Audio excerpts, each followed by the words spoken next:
going on, lads? Welcome back to Cop Logic. It's Jake here for you today, and I have another video for you guys, transfer related, promise, swear down.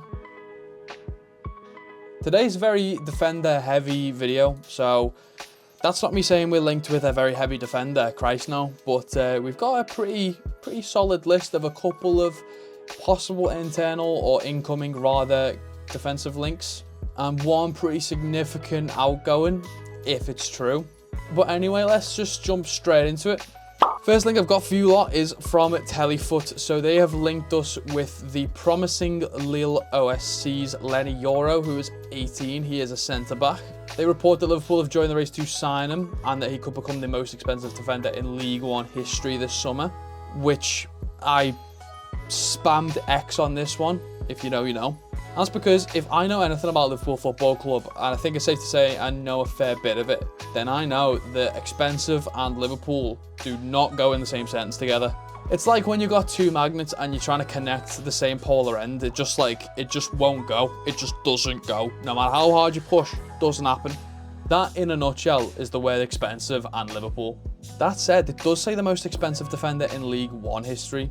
So I'm gonna have to do a quick little Google to find out what that is. Okay, so the most expensive League One defensive signing was Benjamin Mendy for 57 million euros, and I think the less said about him, the better.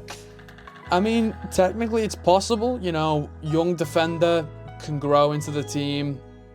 I just don't know if we'd go for a player that's gonna be that expensive at that young age. You know, you'd expect to get like a 22, a 23-year-old, someone who's developing into the prime of their career, at least for that rough price anyway.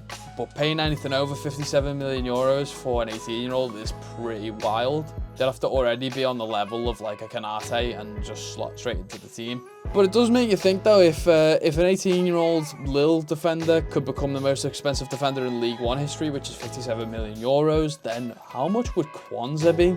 Because Kwanzaa's doing it in a harder league as well, so realistically his price should be like...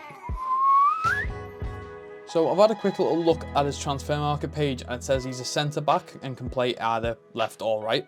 But he is primarily right-footed. Don't know how good he is with his left foot. French citizenship, stands at 6'2", has a market value of 25 million euros. And that's really only came about in the last year or so, so he must have been playing as their like first choice centre-back maybe, and just been playing really well. And he's pretty much been at Lille for his entire career so far.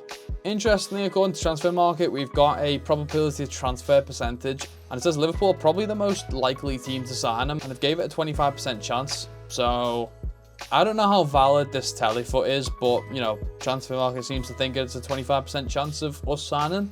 This would be in the summer though. I don't know if that would change, you know, if we make some sort of signing this window or not.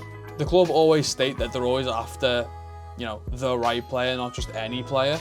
And if something comes up and they can capitalise, or if one of our players that we want suddenly gets links to another club, we might be forced to act earlier. I would probably say this one is unlikely because I don't really know the source, and I would say that if Lille want to make him the most expensive defender in League One history, we'd probably steer clear of that. So that's my opinion. That said, I do think it's important that we do look for a centre-back. I do think we need one, especially with Joel Matip leaving probably in the summer, and with Gomez and Canate being sadly injury prone. So that's defender number one out the way. Let's get into defender number two.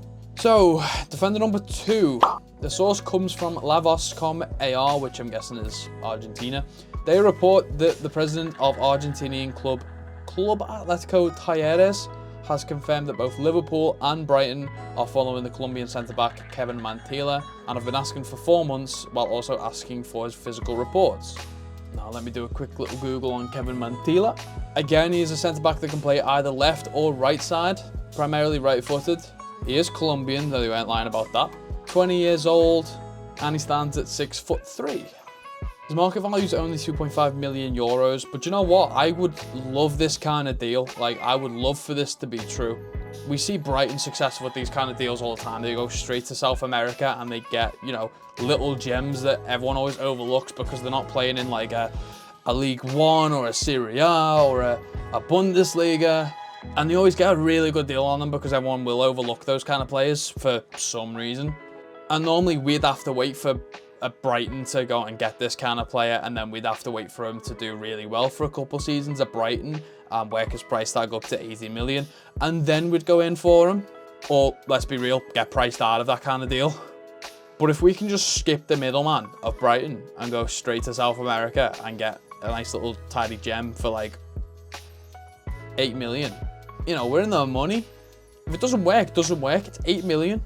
But I think we should absolutely be all over these kind of deals. And I think with our kind of shoestring budget, we should be absolutely begging for these kind of deals to go through. Plus, he's Colombian. Maybe Diaz already knows a bit about him. Maybe he can tell us what he's like. Maybe he can, you know, drop a little cheeky line in there and just say, you know, come to Liverpool. Who knows?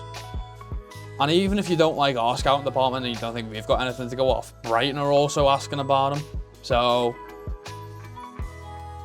also the fact that this has come from the president of the Argentinian club proves that we are, you know, shopping around, doing a bit of research, looking at every single market, which I think is good because we're starting to delve a bit more and more into that side of the world for our signings. You know, we were looking at Andre in the summer, didn't go to plan so far, probably won't either, but still, we looked at him and we wanted him. But I just think these kind of signings are worth taking a bit of a punt on and just seeing if you can, you know, get them for like 8, 10, 15 mil and just, you know, cut out the middleman of a Brighton or a, you know, a Leipzig or a Salzburg or anyone like that that sort of buys from South America and trains them up and gets them to a really good level and then sells them on for like 100 million plus. So I hope this one is true, but it does only say that we are following the centre-back. We haven't inquired about any transfer fee or anything like that. We're just asking about him, but I hope something does materialise from it. Seems a bit more likely with the fact that we've had the president confirm our interest, but you know, we'll have to still wait and see if we drop the money. Hopefully we do. So that will take us swiftly onto the last item of our agenda, which is a potential outgoing defensive signing. Don't know why I'm being so vague about it because I've clickbaited the shit out of it in the thumbnail, but you know, mystery. And the rumour is that Trent Alexander-Arnold might end up going to Real Madrid. No way! Oh my god, I could never see this coming. Yeah, that's right, get played. So this is all stemmed from, first of all, the fact that apparently Trent Alexander-Arnold has been having talks this season about his contract. But recently a lot of people have been doused with a new element of fear because, I don't know if you've noticed, but Jude Bellingham at Real Madrid recently won his first trophy with them.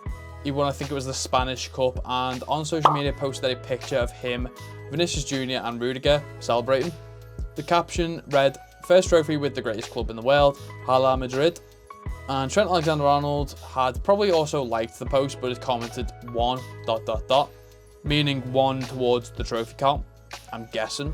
And people read, in my opinion, a bit too far into this. There was someone called Faisal or Elfaze that just tweeted this out with the caption "Tic Tac," which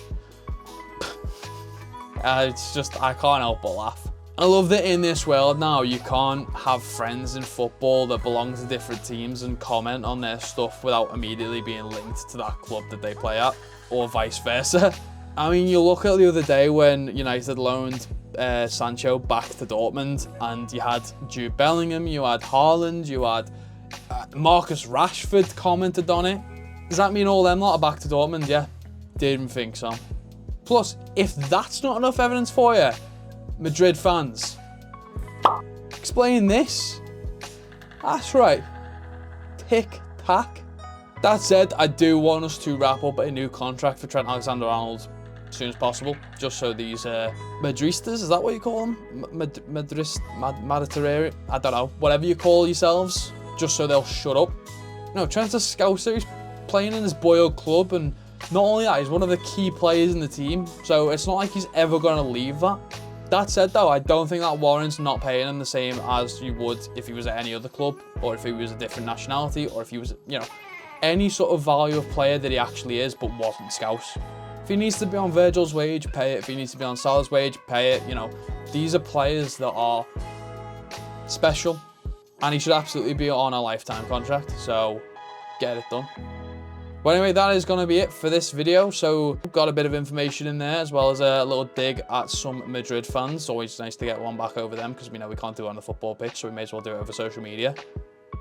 But yeah, that's going to be it. So if you did like this video, please click the like button down below and subscribe to the channel if you do enjoy our content. And it's the transfer window, and we're going to be doing a lot of videos covering every single link that we can that has a bit of weight to it. So make sure you hit the bell notification as well. And let me know in the comments, would you like us to sign Leny Yoro? Would you like us to sign Kevin Mantilla? And what would your reaction be if Trent went and signed for Madrid? Also, extra bonus little comment down below. Tell me what you would pay Trent if it wages. Do it. But that's going to be it for this video, so I'll see you lads in the next one. In a bit, lads.